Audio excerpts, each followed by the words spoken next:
So there has been a lot of talk around Liverpool's transfer window. Ekitike, Florian Wirtz, what brilliant signings. Rimpong, Kirk has great signings, and for weeks and weeks and weeks, Isak. But more recently, Guehi, Liverpool need Guehi. And all this talk has meant that one of Liverpool's signings has gone completely under the radar in Giovanni Leoni. There was actually a here we go for Giovanni Leoni yesterday, which is, gone quite under the radar because of all the big deals and business Liverpool have done. Obviously, there was the Super Cup final on last night. But we're going to talk about this deal. We're going to talk about Leoni, the kind of player he is, how he fits in at Liverpool. We're going to talk about Guehi as well, and the latest on Marc Guehi in Liverpool's defence, and break down why maybe this could be a little bit of a secret masterclass from Liverpool. Because this reminds me of Dean Huijsen to Bournemouth last summer. Really highly rated player out in Italy, goes on a transfer to a club in the Premier League, isn't expected to get loads and loads of minutes maybe to begin with, finds a way later on and breaks into the team. Dean Huijsen, I think it was November, by the time he broke into Bournemouth, he didn't play a lot to begin with. It kind of reminds me of one of those situations. Now, I'm not saying that he's going to come into Liverpool and start right away. That would be crazy. There's Van Dijk, Konate and Guehi, and he's probably going to be the fourth choice because Joe Gomez is always injured. But he's one of those players that might start to get minutes as the season goes on. You might start to see him more at the end of the season. Lewis Hall's first season at Newcastle, he didn't play lots, but he had minutes here and there and glimpses where he looked good. His second season at Newcastle, he was incredible. It reminds me of that. Someone that might not play a lot this season, but Liverpool are going to mould him into the environment. And it could be really smart. So let's talk about the player. A player I wasn't super familiar with, but I've gone and watched some clips, done some research, read some analysis on him. So I'm going to give you what I've learned on this player and why this could be a good signing for Liverpool. But let's just first of all break this down. There's all this talk about Isak and Ekitike and Wirtz and everything, but Liverpool do need a defender. And, I look at Liverpool and, Guehi is a proven Premier League centre-back coming in that can rotate with Konate and Van Dijk without there being a significant drop-off. So that takes the pressure off someone like Leoni to be the guy if Van Dijk got injured, because it wouldn't be fair if Van Dijk got injured to then rely on an 18-year-old.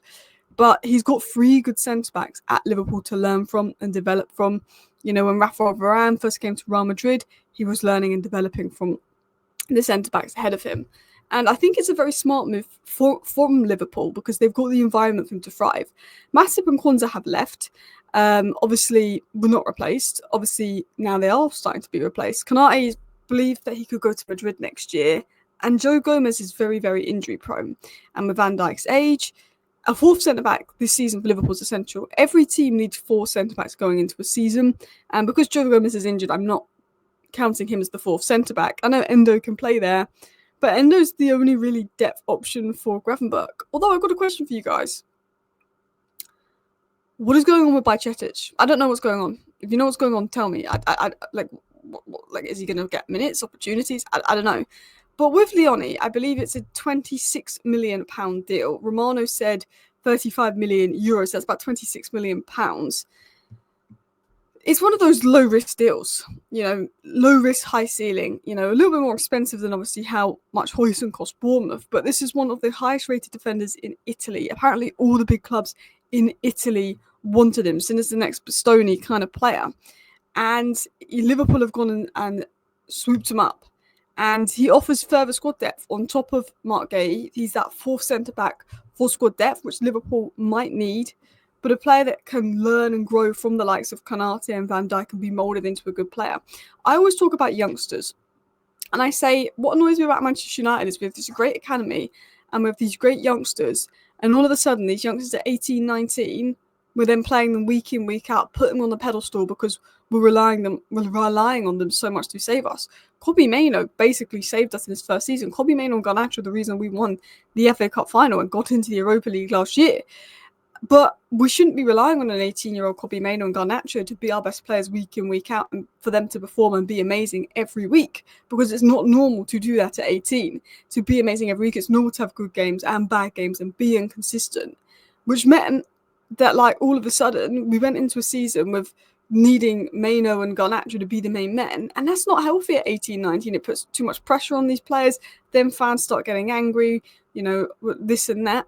Whereas at Liverpool, there's an environment there where they can play games. If they play well, they might get more minutes, but there's not that immediate pressure on them that they need to perform now. They can learn, they can develop their game as it goes on, and I think it's safe for that. So let's talk about Leoni and why I think it's a bit of smart business. So he's 18 years of age and he's 6'5". And he's most recently played for Parma in Serie A. 6'5", can play right centre back in a back four, can play central or wide centre back in a back three, and is even covered at right back. So he's a very right-footed centre back, very good, very comfortable at being able to defend the wider channels, wider areas on the right-hand side of the pitch. This is again based off my research. Apparently, he broke into senior football at 16 and has adapted quickly at each level he's played at, and is regarded in Italy as one of the youngest defensive talents already, compared to Alessandro Bastoni for his composure. So this is based off research because I wasn't super familiar with the player. I'd heard of him because I'd seen people on Twitter talking about him back in the past and what a talent he was and stuff. But I've gone out of my way to watch some clips and get an understanding of the player. And I have to say, in aerial duels and duels, the way he uses his body, from what I've seen, is very good. He seems very mature in terms of his reading of the game, how to use his body, how to position himself. He seems, I wouldn't say he's rapid, but he seems fast enough to deal with centre-backs in wider areas and comfortable, but he's very good in the air. Now, there's things I've noticed from him in my notes that I'm going to point down from watching a little bit of him. And that is that he looks comfortable defending the wide channels and seems mobile. For a guy that's 6'5", sometimes, you look at the Mertesacker memes. I don't know if you ever played FIFA back in the day, how Mertesacker wasn't very fast or wasn't the most mobile, etc. He seems quite mobile. Like, he's not going to be like quick like Van der Ven, and he's not like rapid. But I think in short spaces, there's a good bit of mobility there, and he seems quite comfortable going 1v1 and defending large spaces. Maybe he's got sort of the long-legged frame to do that. He uses his body quite well in defensive moments to get in the way of the attackers. He's got a big body, got long legs, long arms. He's good at being a nuisance from what I saw. I think, in terms of stepping up to catch attackers offside, he's able to play in a high line. He seems to have a good positional understanding of the game and read it very well for his age, which is really good traits to have. He seems quite calm. He seems quite composed. And he looks very comfortable engaging strikers. So when strikers have got their back to goal or win it in the air, he's quite comfortable dealing with that.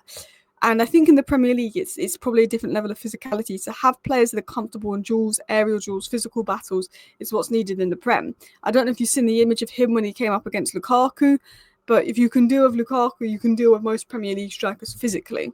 In terms of the physical battle, I think you'll be able to deal well with many of the Premier League strikers potentially. Maybe, now it might be difficult. He may need time to adjust, get used to the intensity and stuff, but I think in the future he's got the qualities to deal well with, I think, physical players. 6'5", and according to Data MB, he is for under 20 centre backs in Europe's top 7 leagues. He's first for aerial duels won, winning 64% of his aerial battles last season. Going off that basis, I assume he will be a good asset to have in set pieces. Because not only is he tall, but he does have a big jump. He is able to win a lot in the air. So that will be good at defending set pieces and maybe attacking set pieces. I wouldn't say he was rapid, but I think he's got a decent level of pace, enough pace to get by. I think he's got the long legs, the long strides. Now, the big question about him is on the ball. Now, he plays for Parma. Parma aren't a possession-dominant side. In fact, they don't really play out from the back loads. It's more about transition. It's more about quick, direct, counter-attacking football. So most of his work comes off the ball, and off the ball as a centre-back, he's very good. He's a very good box defender. That is the kind of defender he is off the ball. There is questions of how is he on the ball. Now, from what I've seen of him, which isn't a lot, but it is footage, looking at the way he plays, looking at his underlying numbers, and looking at what he's shown, I think he could be comfortable on the ball. He's shown he likes to pass forward and play those line-breaking passes when he can. He's got the frame and the ability, and you can see it at times, to carry the ball out. He's quite comfortable dribbling and carrying the ball.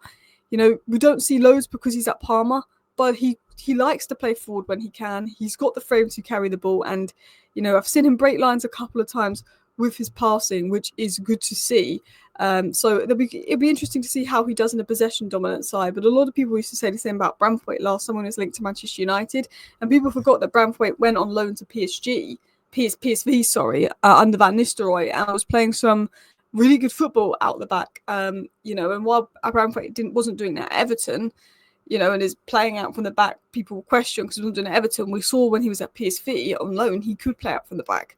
And I think Leoni's one of those where we haven't seen lots of it because he's in a team that doesn't really play out from the back the way that Liverpool would and dominate possession the way Liverpool would. But it looks like he probably is capable of that and able of that. And the way I look at it is Richard Hughes is smart. Michael Edwards is smart. Richard Hughes very rarely misses. So Richard Hughes is obviously going to, and the scouts, and when they're going to be doing analysis on this player, they're going to be looking at, can he play in a possession-based system? Can he do this? Can he do that? They probably know more about him than you and I. They've probably done their research analysis and thought, yes, he can do that. And that's probably why they brought him in. I'm sure that they would have brought him in knowing that he can do this and do that and believe he can do this and do that. But he's got the frame to carry the ball. He looks comfortable on the ball when he has it. And I think with Liverpool, he could develop into a ball-playing centre-back. Definitely best known for his off-the-ball attributes, dual winning back the ball, being a box defender. But look, I think he could work well with Guehi. And I was sort of doing some notes about how I think Leoni and Guehi could work well. Because I do want to talk about Marc Guehi, which I think is a must this window. And I think you will get him, although there's some talk saying that Liverpool won't if Palace don't lower the fee. But I don't know if that's a negotiation tactic because Palace will not want to lose him for free. But obviously with Guehi, he's Premier League proven and he's very good in 1v1 defending. He's consistent in big matches. And Guehi will bring sort of good mobility and anticipation, which is going to go well with Leoni's height and physicality. Guehi is someone that reads the game well, that is mobile, that is good on the ball. Leoni is more of a box winner. This could be Liverpool's future centre-back partnership. So, you know, this is maybe the long-term heir to Van Dijk and Konate. You never know. I think Liverpool might sign a centre-back again in the next 2 years on top of Guehi and Leoni, obviously. But I think this is maybe what they're looking at long-term. Again, with Marc Guehi, he's good under pressure, good fitness record. And I think he'd be a very good signing for Liverpool. He's very comfortable playing left centre-back, can play right centre-back, can play central centre-back. Both Leoni and Guehi look comfortable playing in back fours and back threes. And with Marc Guehi, you've got a natural leader that's two-footed that could play either side, that complement Konate, complement Van Dijk, and potentially in the future play with Leoni. Liverpool have got a good centre-back in Marc Guehi who's coming in. And if there's an injury to Van Dijk and Guehi needs to fill in for the season, it's not the end of the world for Liverpool. Despite Van Dijk being the best centre-back in the world for me, if you've got Guehi to fill in, that's much bigger than having Kwanzaa to fill in, for example. So Guehi's a big upgrade there. And I think a core of Guehi and Leoni for the future of defence is smart business with Konate and Van Dijk still there. So they sort of ease one in, ease one out. Do you know what I mean? I think Leoni getting time to learn under Van Dijk, get minutes in domestic cups.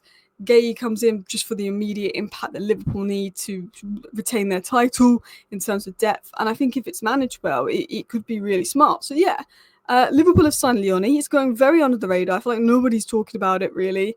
I never thought Liverpool were going to sign Leoni. It kind of came out of nowhere. I don't remember you guys being linked there. So yeah, so today's video was just wanted to talk about Leoni, why this could be a Dean Huijsen type masterclass signing that I don't think anyone really saw coming, and the deal is done. Anyway, thank you for watching. Bye.